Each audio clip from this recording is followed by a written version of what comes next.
Hey everyone, the poem I've chosen for today is The Old Woman by Sarojini Naidu. This poem is from the Bird of the Time collection. Each stanza consists of 14 lines, with the last 4 constituting the refrains. The last 3 lines is in Arabic. The blending of Arabic and English is an example for chord mixing. The rhyme scheme of the 11 lines apart from the last 3 Arabic lines is A B A A B C C D E E D. Let me now recite the poem. The Old Woman by Sarojini Naidu.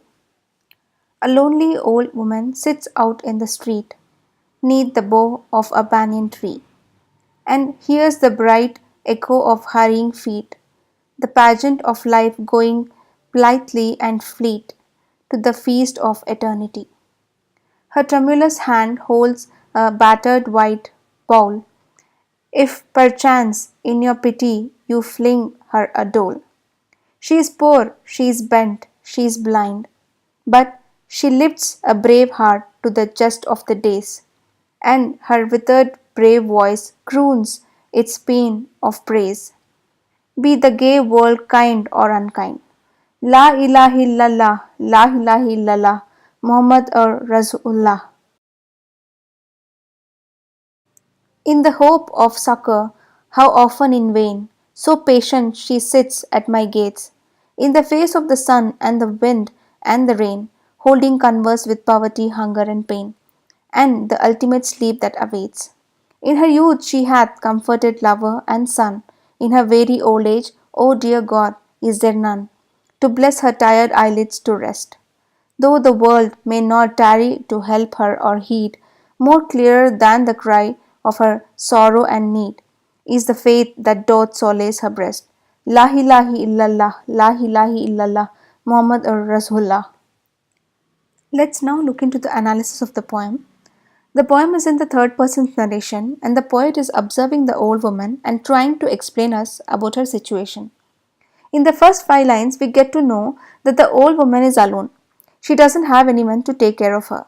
So she sits beneath a banyan tree and hears everything that goes around her, as day by day the life moves on cheerfully and swiftly to the eternity.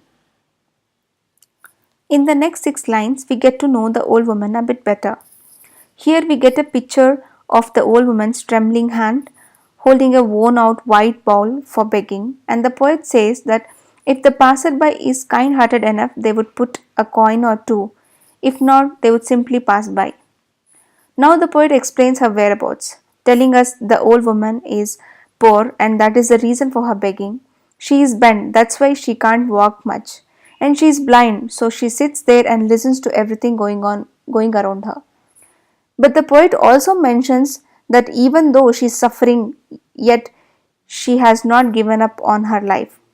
Every day she comes with a brave heart, sits there with her loud voice, she sings, praising the Lord and not bothering about the world whether it's listening to her or not.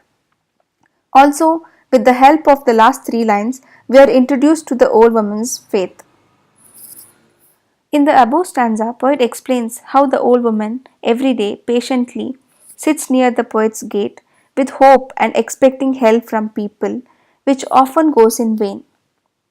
Be it is sunny, windy, or rainy, she sits there every day, no matter what.